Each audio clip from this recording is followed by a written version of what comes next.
Hi there, and welcome to another episode of Women with Good Chat. I am here with my good buddy Pam. Good afternoon, Amanda. How are you? I'm good. You're We're a looking bit later today. We are a little bit later. We are today. a bit later today. We are a little bit later. That's right. Just getting my hair done. What can I say? Your hair done. Looks gorgeous. Thanks. There you go. Thanks so much. So we have a topic that we've discussed amongst ourselves quite a bit in the last few months, actually. And that is on the importance of maintaining friendships and relationships.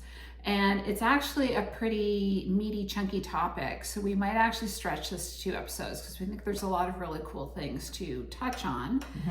And I thought maybe we could start with the kind of the general foundation of where we start with our lasting relationships.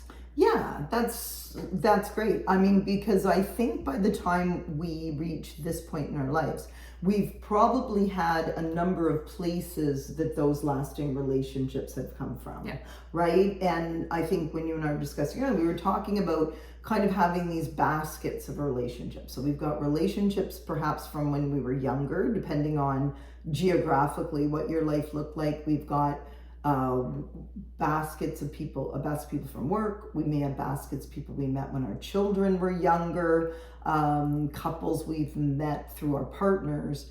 So throughout our lives, I think we probably develop these different baskets, and we're at a point now where I think maybe some of those baskets have fallen off, maybe not, maybe some people have stayed with us, maybe some people haven't. And our arms are getting full. Our arms. Trying to carry all these people around, it's exhausting. Yes. But yeah, no, it's and that's a very good point. It's interesting how we kind of have built-in structures in our lives, like from when we're little kids and we start JK or nursery school or whatever, up to high school, uni, and then of course you're in the workforce.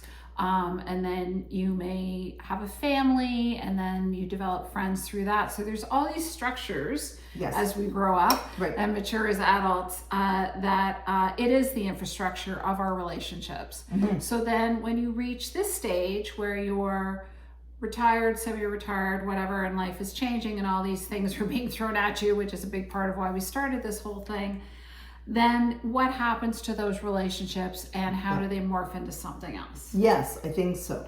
And I think, one of the reasons we started talking about this, I think, is because I was mentioning how difficult it's been for my book club to stay together, right? We were talking about the fact that, I've been a member of book club for many, many, many years. It's difficult now to continue our meetings, and that is simply because of what we're talking about. At one point in time, we were all living in one city. We all had we had jobs that we went to. We had other obligations with our children, our parents, that kept us basically in one place for set periods of time. That's not happening anymore, right? As people stopped work, their flexibility changed. They go off for trips for periods of times. People go to cottages for more time. So that structure that was in place that allowed then those relationships to happen more naturally doesn't seem to be there with many, to be honest, of my sets of friends anymore.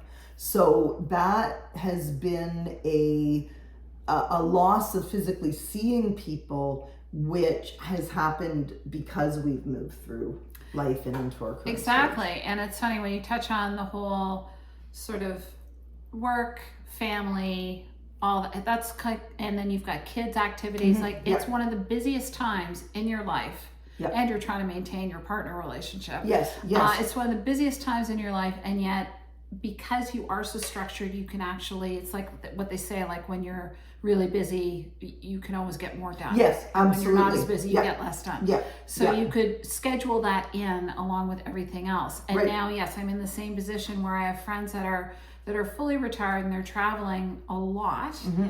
And and people have moved away. And people are moving away. People are making retirement decisions. Yeah. Once their children are gone, or other sorts of things, which actually take them living somewhere else, which is a whole different challenge, right? Yeah.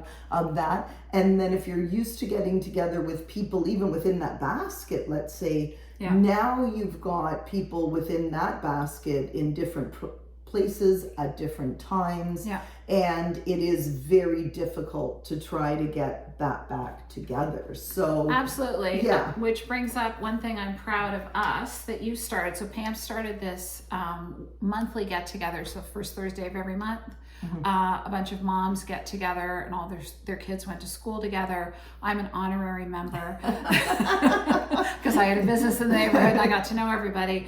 But I think it's awesome that you started that. And even though we do miss a lot of people, especially during the summer months, Yep. they're traveling. Yep. Not everybody can make it.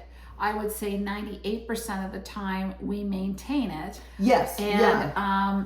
and sometimes there's only a couple of us. Yeah, and sometimes But it's pretty great. That's right. And I actually think that's a very good metaphor for how I think we can be successful going forward with maintaining these relationships. And I think that's what it is we've got to accept it's going to be different. We've got to accept that it's not going to be as consistent. But what it is now is still okay, right? Yeah. So if there's, 8 of us who used to meet for my book club and everybody used to read the book faithfully and come with notes, right? If it's not that anymore, if it's 4 of us getting together and kind of just having a glass of wine, that's okay, right? And some people are watching the movie. Come on, I know because you told me. And sometimes, yeah, and most of the time now I'm listening to the audiobook, so secrets out. But it's I think it's that acceptance that we can't hold on to things the way they used to be. And the more we try to do that, and the more we try to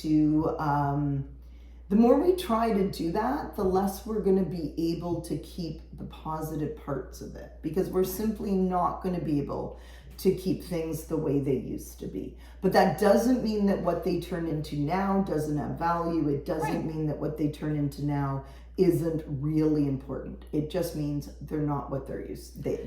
Right, and it's the evolution, and that's Yes. what relationships are through time. They Yep. evolve and change, and as we mentioned, some relationships drop off. Yes. And yes.